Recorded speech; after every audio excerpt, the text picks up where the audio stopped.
Alrighty. There we go. Now it's going. Don't imagine anybody's here yet, but let's see if anybody shows up. Come on. There's something to try here. Let's my camera's way on over there. So I'll go ahead and just extend these desktop displays. Bam. And then move this over. That's screened. So there. Now it looks like I'm actually looking at the camera when I'm watching what's going on. That's pretty cool. That's outdoor work actually pretty good. And I got my whole other primary display to do whatever I want with. I got a little camera up on top of it, the TV, but it's 4x3 and the color's not as good. And after playing around with this, I remember saying that this camera didn't look quite as good for some reason, but I think I got it working a little better. Some of that might have just been the upload. It's hard to say. I haven't really captured any video with this camera and checked out the files, without the internet speed issue being involved. So really to do an honest back-to-back comparison between the two cameras, I haven't done it yet. I mean, I even care. I just might look into getting a much better camera in the long run. I'm sure those lights are a little annoying, so let me change lighting situation a little bit. That might be a little easy on you, a little harder on me, but I'm trying to be as professional about this as I can, even though I'm doing it.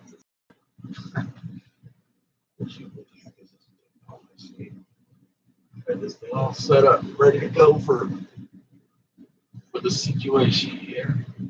Yeah, that's the way I like it. Got the air reflex light on. Did step 4.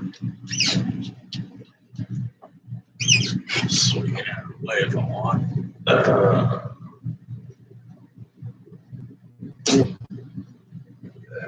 Just remember it's open because these things mess your head and face up if you ain't careful. That's for sure. But I'm doing this live show for my newly adopted brother Cole. Not legally adopted, of course. We're all adults here. We can make our own decisions. But I met this gentleman named Cole online on Discord. He was really seemed like a really good guy, and he is. I say seemed like, not because he turned out to be bad. Wrong, the opposite. Seemed like because my instinct said, "Hey, give this guy a chance," and I did, and I was able to bond with this, and and when I started learning about him as he's learning about me, I realized, this guy's, he's not a very, he's a lonely fella, and he's really just looking, to do what we all do as humans and just bond and connect with other people. So we're not so isolated. So we're not so just by ourselves. And talking to him and getting to know him and everything, and realize, this is something I can do to help this gentleman, and it wasn't like I was completely just like, oh, poor guy, I gotta help him. No, it wasn't like that at all. It was more like, this is something that I'm good at, something that I want to do, and I want some friends too. I got friends, but the more the merrier. And like I said, and it really did it paid off for me too, because I've learned some things from him, and he's really there's this cool. just a notification. But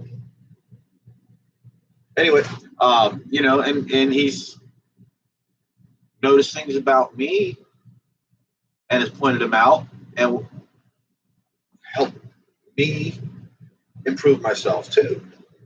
That's really what friends are supposed to do. You can't be friends if you're enemies, and you can't be enemies if you're friends. And then there's people that just don't matter at all.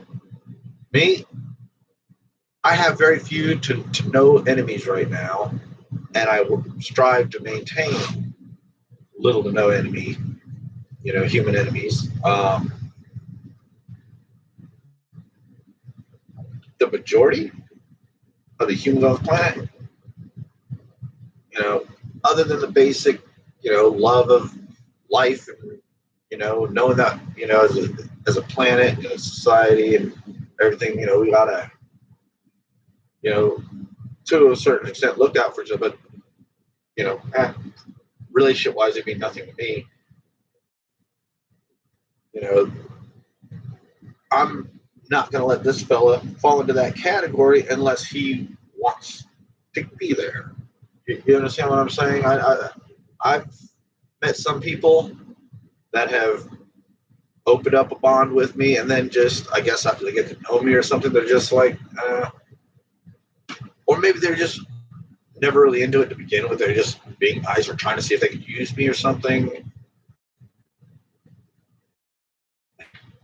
Yeah, I guess smarter every day and every time it gets harder to use me, and I get quicker and better. And again, that's one of the reasons why I feel like I should continue what I'm doing now, really trying to connect with people one at a time. Not forget about those people, maintain that relationship, and be determined to see it into the future. That's not something a lot of people do. A lot of people are just,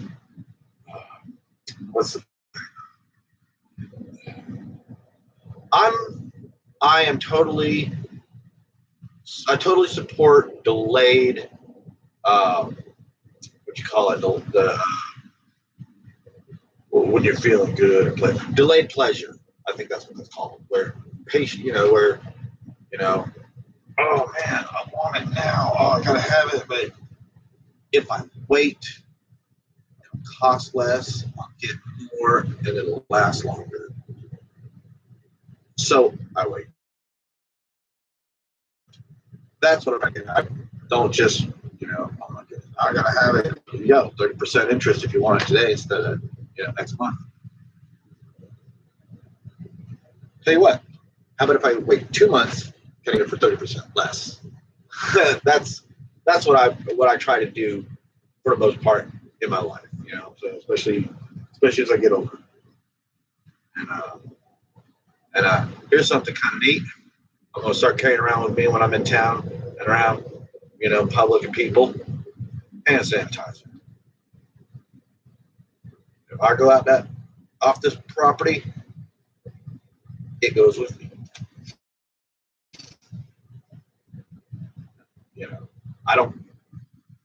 I can touch everything I want in here. I can get no coronavirus. I leave that property line, or at least the dirt road up to the highway. But no, even the property line, and in fact, even the mailbox. Because you never know that. They're kind of going off on a little crazy tangent here, but it just popped into my mind. But if the mailman's got coronavirus, I just happened to go out 5 minutes later. Oh, I'm infected. So it's not that bad, but it doesn't hurt to pretend it is, and to be, and keep practicing that in case it does get that bad. So I do it. I've been doing a little thinking about it, and between me and my family and the research that we're concluding to is that hand sanitizer is going to be one of the most potent, effective forms of defending against this virus. Dust masks aren't. Really, what the dust masks need to be for is the people who have already got it. People who have already got it wear them. That's going to help out a lot. That incubation period where you don't know you have it or not, that's the only situation that I haven't completely concluded where wearing a dust mask without it might help you. That I'm not clear on, but really, I don't think the dust mask is such a pandemic. And also, don't forget, breathing through your nose is going to be a lot, especially in public and stuff. If you're worried about it, you can't get dust in the mask or whatever. It's way better breathing through your mouth for protection. Your nose is a natural filter with lots of hairs and everything. Your mouth is just a hole, hole to a tube. Excuse me. So, all said and done, I'm doing whatever I can to prepare for this, and and everybody really probably should too at this point, because I don't think this is going to be the kind of die off or get it under control really well. You know what I mean? Is this your connection's unstable? Okay, I probably ended up jumping around there a little bit. Anyway, this can happen in the future, and in fact, it might even start happening on a regular. Whatever this is, might be just keep evolved to the point where it might just be keeping up one step ahead of the vaccines into the future. And like I said, so respecting, yourself enough to use hand sanitizer, be careful of touching public objects, doorknobs and stuff. Or if you have, you do, get that sanitizer and, avoid touching your face after you touch other things that other people touched. That's really, I think, is going to be the biggest way to protect yourself, and it's really not going to be that hard. And what have you got to lose? This stuff's, I imagine, really cheap, and it's weird. My hands get wet for a little while. But would I rather be a sick person 2 to 4 weeks, possibly not make it? Nope. I'd rather feel my hands feel wet every now and then, and avoid unnecessary,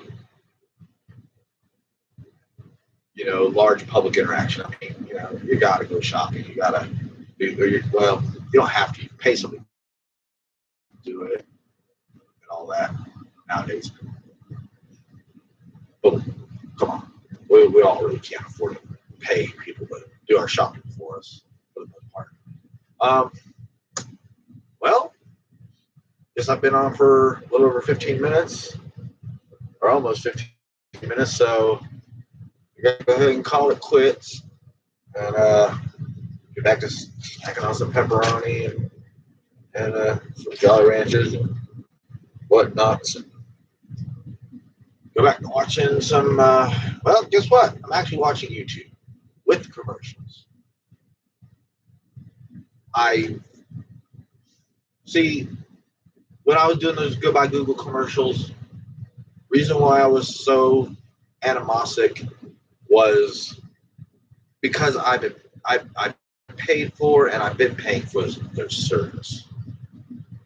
That's really why I started that whole rant going on. I'm still not happy about the whole situation, but I'm not upset about it so much anymore. And because I'm a man of contract. I respect those. So what I'm getting at is the way the commercials work on YouTube is some of the more private channels that aren't monetized. I don't have to worry about the channels, so there's not much of a difference, in the user experience, the the on-demand sensation.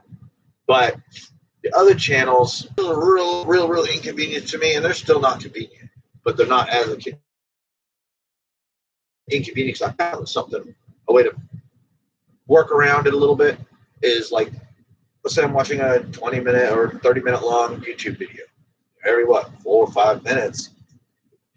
Okay, I learned, and I kind of figured this out on my own, that if I just sit there and watch two 15-second commercials all the way through without skipping, I so far haven't had any of those long videos get interrupted. And sometimes a video play after, whatever. But as long as I actually take a minute or two every video or every other video or so, they don't get interrupted, and I can handle that. And to be honest with you, I'm a man of, of open opportunity and open mind. I go ahead and actually pay attention to some of those commercials that interest me and click and check out what they're offering and see if I want to buy it. So, it's working for them, and right now it's working for me. The difference is, though, is I'm only spending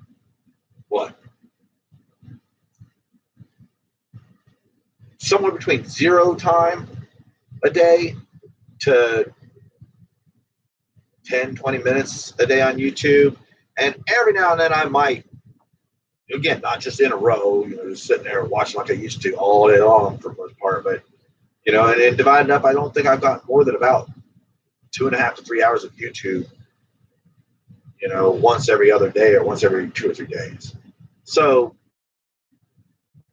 but again, it's liberating because I've gotten back into backing up all my data and everything that I've had on, compact disc and digital versatile disc or DVD, and getting it on my hard drive. So, and which is cool because I was talking about that LiveX Live, or sorry, Live by Live, formerly Slacker Radio, and powered by it, and they really did smooth jazz instrumental playlist and just. Oh wait a minute, what the fuck? Shit, man. But it's only 24 hours until I get my check. And they probably did that on purpose to just remind me, give me or motivate me or something to go ahead and make sure I send that money to them. But between you and me, the moment I'm awake after midnight, even if I was nonstop premium still, that'd have been my priority. Sending that money to Slacker Live by Live for my premium, that would be priority. That would be the first thing coming off my card, even if I still premium. So what they did was unnecessary, but totally recognizable as logic. And because what's been going on, I can't now. I'm not 100% sure if it was my connection, and I don't think it really was for what it's worth.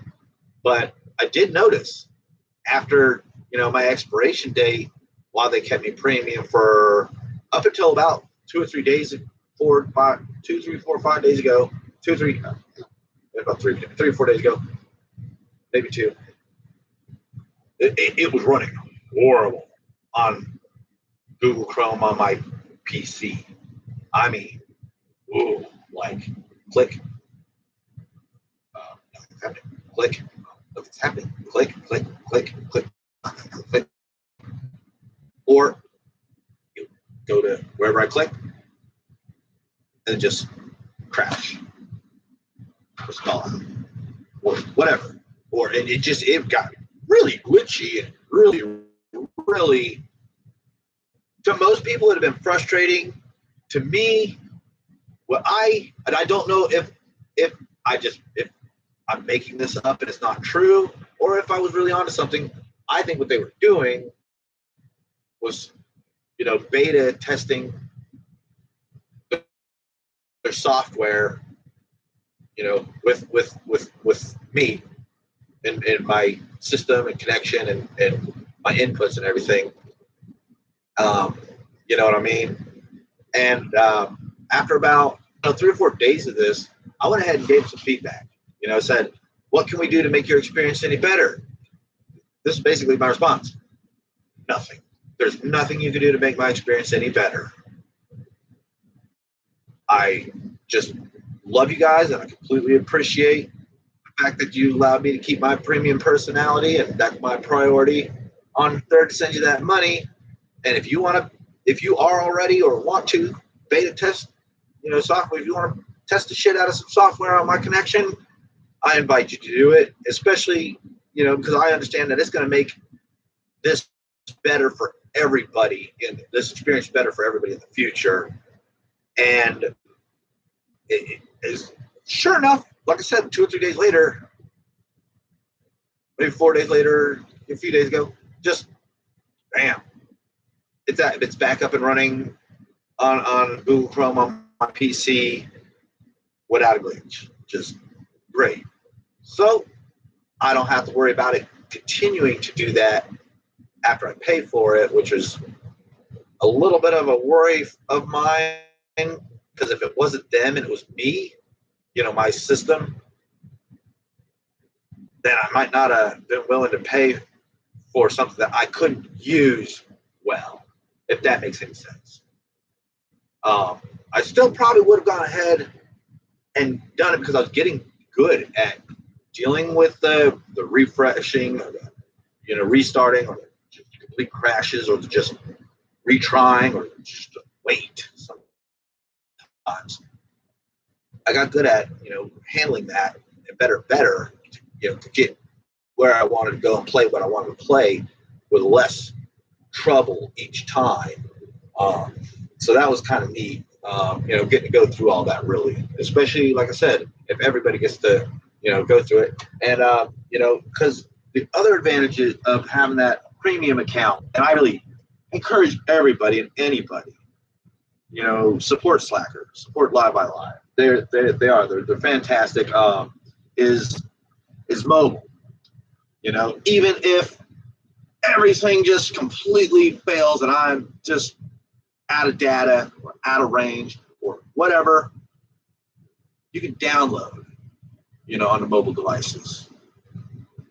Anything, everything on your playlist, your artists, your albums, your radio stations, anything, everything, download it on here, and just once a month, on your subscription time, it checks to see if your subscription is renewed. If it is, stays on your device. If it isn't, it's not downloaded anymore. It's not usable as a download anymore.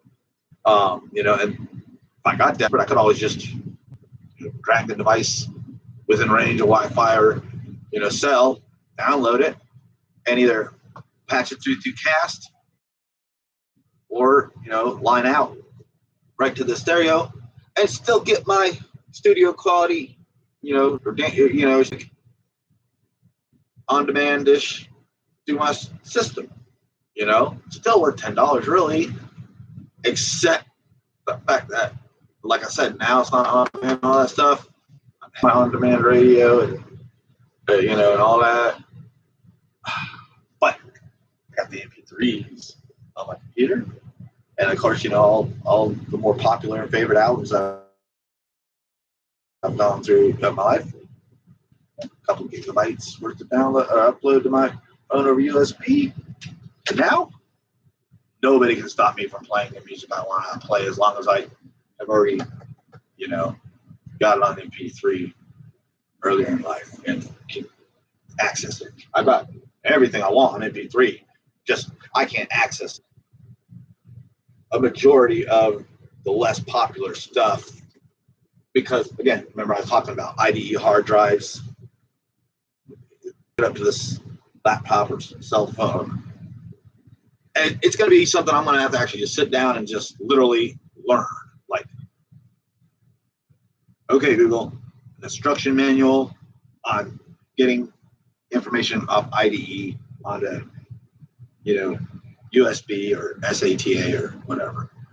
Just waiting to go into town, trying to catch up with my newly adopted brother. He